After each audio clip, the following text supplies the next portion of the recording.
آیوشات گئے وعدہ فتح لے کر، اب ڈھونڈنے چراغ رخ زیبا لے کر۔ پیشوائے علیہ سنت ام محترم حضرت پیر محمد افضل قادری رحمت اللہ تعالیٰ علیہ، ہم تو انہیں ایک ہی حوالے سے جانتے ہیں، وہ یہ ہے کہ جب بھی حضور کی عزت کا مسئلہ آیا، حضور کی ختم نبوت کا مسئلہ آیا، تو جن کا قدم امیر المجاہدین کے قدم کے برابر چلا، اس کو پیشوائے اہل سنت کی محبت سبحان اللہ۔ اور ایسے نابغہ روزگار جنہوں نے ہمیشہ حضور کی عزت اور دین اسلام کے پہرے کے لیے ہمیشہ قدم اٹھایا، بلکہ پہلا قدم اٹھایا، اور ہر موقع پر ثابت قدم رہے، وہ جیل کی سلاخیں ہوں، وہ دہشت گردی کی عدالتیں ہوں، اور وہ فیض آباد کا مقام ہو یا وہ ڈی چوک کا مقام ہو، یا جب بھی کوئی مقام ہو، ان کا ہمیشہ ایک ہی نعرہ مستانہ رہا ہے کہ انہیں جانا انہیں مانا، نہ رکھا غیر حساب، للہ الحمد میں دنیا سے مسلمان گیا۔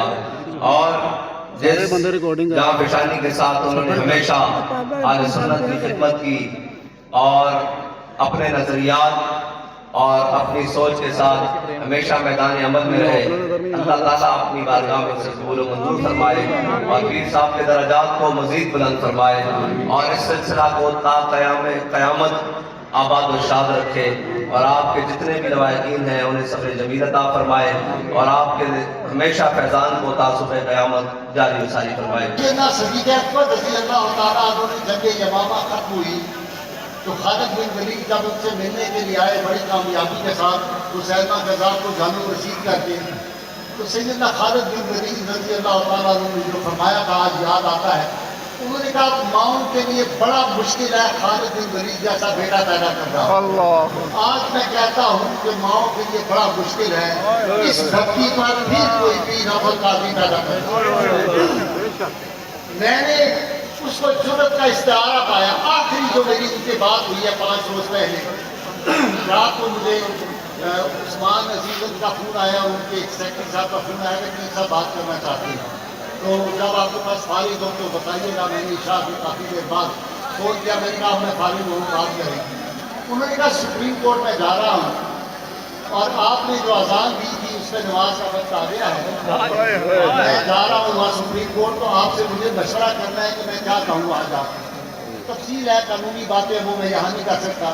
انہوں نے ایک ہی بات کہی، میں نے کہا جب آپ پہنچے نا وہاں تو چیف جسٹس نے چند دن پہلے کہا ہے اپنے کسی اور کیس میں خوف زدہ ہوتے ہوئے کہ جناب حضور صلی اللہ علیہ وسلم نے سارے انبیاء کے، آپ امام تھے، آپ نے بیت المقدس میں سارے انبیاء کو نماز پڑھائی تھی، تو میں نے کہا جا کے چیف جسٹس صاحب کی خدمت میں یہ عرض کیجیے کہ جناب مسئلہ تو حل ہو گیا ہمارا مسئلہ یہ ہے کہ نبی صرف ہو سکتا ہے جس نے بیت المقدس میں سیدہ آمنہ سلام اللہ علیہ کے لال کے پیچھے نماز پڑھی، اس کے علاوہ کوئی نبی نہیں ہو سکتا۔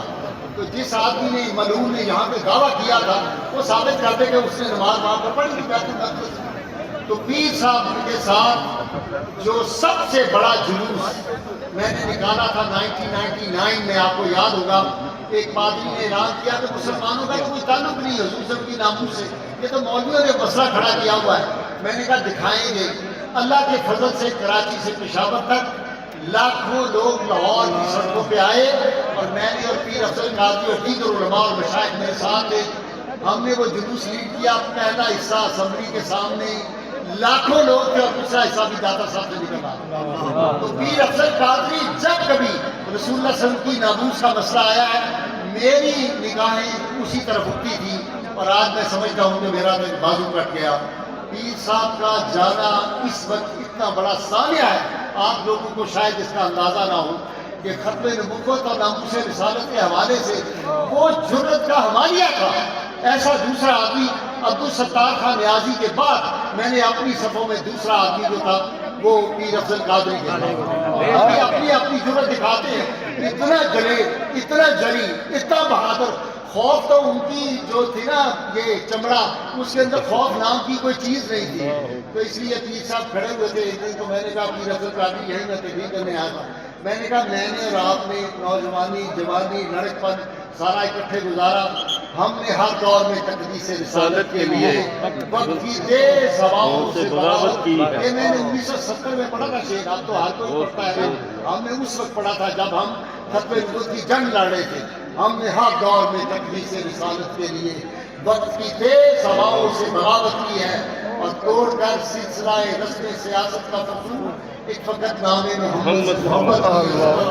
میرا ایمان ہے پیر افضل قادری بنا نہیں، ہمارے بھی باتیں ہوتے ہیں. جو لوگ رسول اللہ سب پشتبانے خجر تسلیم رہا بازماؤ غیب جانے دی غرض. جو رسول اللہ کی محبت میں جان دیتے ہیں، حضور کے عشق میں، ان کو تو ہر لمحے نئی زندگی عطا ہوتی ہے، ہر لمحے ایک نئی زندگی عطا ہوتی ہے. پیر افضل قادری صاحب روحانی طور پہ ہمارے ساتھ رہیں گے. اللہ تعالیٰ آج وہ اللہ کی بارگاہ میں گئے، حضور صلی اللہ علیہ وسلم ان کو گلے لگائیں گے. صدیق اکبر عمر فاروق آگے بڑھ کے اور علی مرتضیٰ ان کا استقبال کریں گے انشاءاللہ تعالیٰ. میری دعا ہے کہ عثمان جو ہے یہ انتہائی نیک نوجوان ہے، اللہ تعالیٰ اس کو اپنے والد کے نقش قدم پہ چلنے کی توفیق عطا فرمائے گا. اور آخر میں صرف میں ہاتھ جوڑتا ہوں، میں جلسوں میں نہیں جاتا، اجتماع میں بند کیا ہے. میں نے جو پیر صاحب کے بارے میں تقریر کی صبح، میں نے ٹیلی ویژن اپنے پروگرام میں 7 سے 8 بجے کر دی، اور انشاءاللہ اگلے روز بھی انشاءاللہ ان کے بارے میں بات ہوگی. لیکن میں ہاتھ جوڑ رہا ہوں جو اپنے آپ کو اہل سنت اور عاشق رسول کہتے ہو، اللہ کے واسطے اپنی صفوں میں اتحاد پیدا کرو. یہ پرچون کی دکانیں کھول کے آپ نے ہمیں برباد کر کے رکھ دیا. 1970 میں ہم کہاں کھڑے تھے اور آج ہماری حالت کیا ہو گئی ہے. اس بات کو سوچیں، اپنی اناؤں کو دفن کریں. آج پیر افضل قادری کے اس جنازے میں کھڑے ہو کے خدا کے لیے توبہ کرو کہ آئندہ ہم اپنی صفوں میں اختلاف نہیں پیدا کریں گے.